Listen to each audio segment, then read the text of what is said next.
A Swift Kick in the Ass, Episode 97.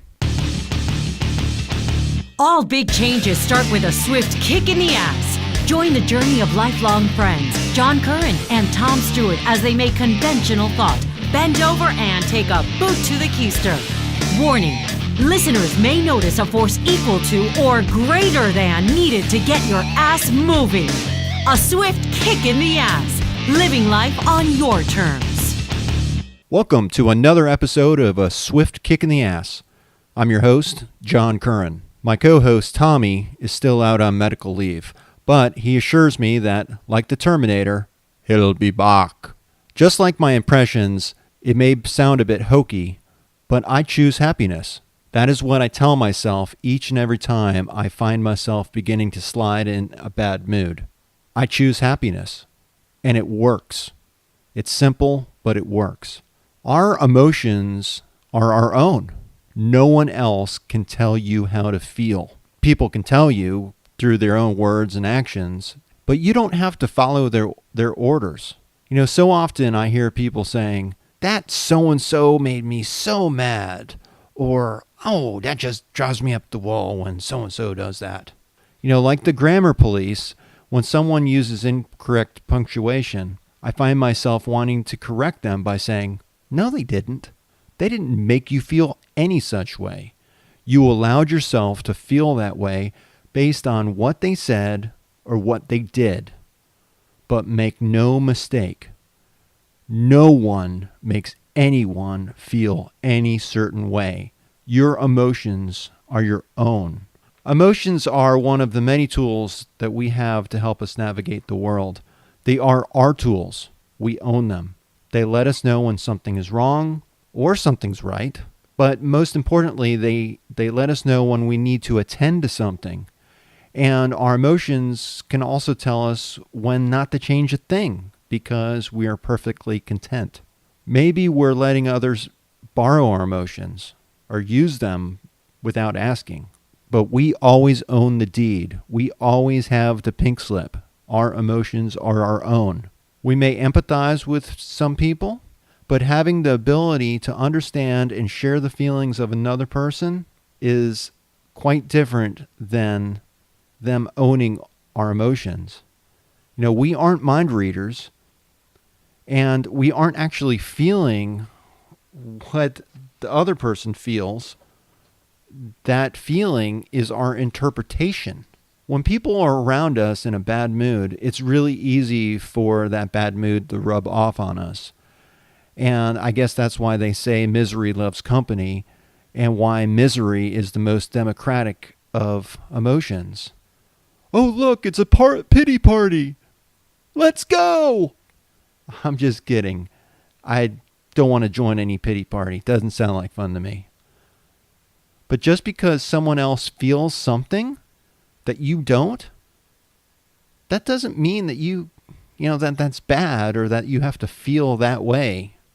Or not feeling that way makes you some type of bad person. There's nothing wrong with owning your own emotions and not leeching off of other people's emotions. It's okay. Which is why when I see someone posting on Facebook that if you don't, shed a tear from watching this or get royally pissed off or some other type of truly negative emotion, then they say, then you aren't human. The hell you say, don't categorize me. I'm beyond definition. I am free to feel how I want.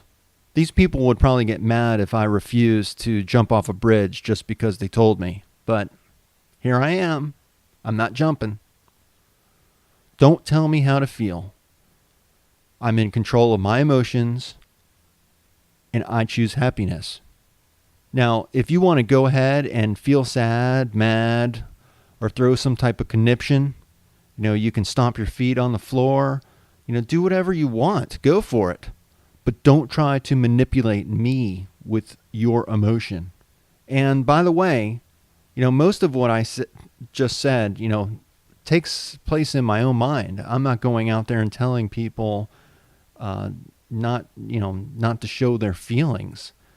Their feelings are their own, and their actions are their own. It's I'm not going to try to argue opinion with people. Everyone is entitled to feel however they feel. This means that when people are posting these things on Facebook, I just usually keep scrolling. I don't try to feed whatever caused them to write that hogwash.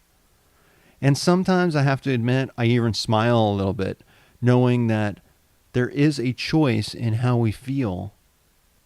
And I'm going to say it again. I choose happiness. Now, just because a person chooses to be happy doesn't mean they're oblivious to whatever's going on around them. It doesn't mean that we turn a blind eye to our emotions. It does mean that we recognize and acknowledge our emotions, both good and bad. We respect the emotion, our emotion, and its place in our life. And we try to interpret that emotion and attach meaning to it. Not feeling emotion, I think, would be much worse. Now, as you can imagine, since my lifetime childhood friend Tommy, the co-host on this show, has been diagnosed with brain cancer, and actually this has been going on before he got diagnosed, because it took some time for them to diagnose what was wrong with Tommy. I have to admit, my emotions have been all over the place. And I've had to come to terms with how I was feeling. Even though I choose happiness, I wasn't always choosing happiness. I was feeling a whole wide range of emotions, as anyone would when they're so close to something so horrific. It just so happens that along with my oldest friend being diagnosed with 5 brain tumors, I had other stressors in my life. It seemed like life kept on just happening to a point that I wasn't coping with it very well, and my emotions started to get the best of me. I can tell you that my work began to suffer. Life became much more difficult for me. My relationship with both my wife and my kids, that was definitely stressed. And it just seemed like life itself was so much more difficult. At one time, after coming back from Florida visiting my oldest friend and really seeing firsthand what he goes through on a daily basis, I have to admit that I felt like crying, like all the time. I couldn't even turn it off. And, usually I'm able to weather the roughest of storms. I've gone through a lot throughout my life, but this really got to me. And I had never sought any type of help before. I've always been able to work things out on my own, and I did try to do that, but I couldn't shake these feelings. I could not shake this emotion. And so for the first time in my life, I sought help. Like most men, I was raised not to show my emotion. In fact, and please don't think horrible about my dad, but once when I was a little boy, I remember this very distinctly, that he held me up in front of a mirror when I was crying and ridiculed me. He said, "Oh, look at the little monkey crying. Oh," and kind of teased me about it. And he didn't remember. I confronted him about it years later when I was an adult. And he didn't remember ever doing that. But I'll tell you, I sure did. And it made a very lasting impression on me. When my grandmother died back when I was in college, and I was also, the timing of her death was back when I was about ready to take final exams. So there was a lot of pressure on me to perform. She died the weekend right before finals. So, I ended up not really crying at her funeral. I felt like I had to be strong for my mom, who was an only child. And I started developing these terrible headaches because of it. I mean, migraines so bad that they would prescribe me, and this was back at the time when Motrin was prescription. they would prescribe 800 milligrams of Motrin for me, and it might help my headache for about 10 minutes. I had a lot of tests done. Nothing really came back, that there was any problem. It was all emotion. And it wasn't until one day when I was driving in my car by myself and I heard the Ozzy Osbourne song, No More Tears, that it really hit home. How much I missed my grandmother and how much I was mourning and in grief. And I just let it all out. I started crying. I had the waterworks flowing, and it was so bad I had to pull over to the side of the road. And I just let it all out. I let it all out, all at once. And after that, the headaches went away. They didn't come back. I didn't need any medication for it. I just had to release all of that emotion inside of me. So it's not always possible to choose happiness, but we do need to choose our emotions and deal with our emotions. And yeah, life is going to suck sometimes. Choosing to be happy isn't going to change that. Sometimes you have to just embrace the suck. But I tell you, if you choose happiness, it will help you cope. It will help you recognize that we do have a choice. Emotions are our interpretation of what is going on around us. It's our perception of our reality. Emotions serve a purpose. We need to acknowledge our emotions as well as understand what's driving them. And sometimes it takes some time for us to do that. And we need to be willing to give ourselves that time. And this is where the real choice comes in. We can choose to live with things the way they are. We can choose to live many different ways. We can learn to live with a negative emotion and perhaps sometimes even harden ourselves to a point to where that emotion doesn't bother us anymore. We bottle it up. Or, and we can do what we can, but sooner or later we're going to have to deal with it.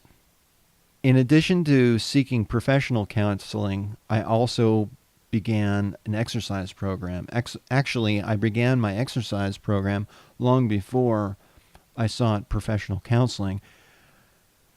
I had some herniated discs a few years ago. I had 3 herniated discs in my back, and I had to recuperate from that.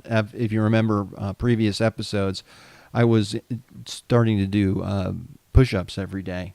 And I've always had exercise as a part of my life, and I know that that's been a great help in helping me deal with emotions, even if it's just walking around the block, taking your doggy for a walk, or playing out in the yard with your kids. Getting out and getting some exercise and getting some movement can help you take the focus off of what you're feeling. And I know how difficult it is to pull away from these negative emotions that we all face from time to time. And exercise does help, but it's just part of the picture here. It's just one thing that you can do. And as much as it pains me to admit that one of my oldest friends is suffering from a terminal illness, and he said himself that he's not going to win this fight. And he's adapting and he's doing the best that he can. I feel for him, and I wish that I could change it. I feel for his wife and his children and his family, people I have known all of my life who are like family to me.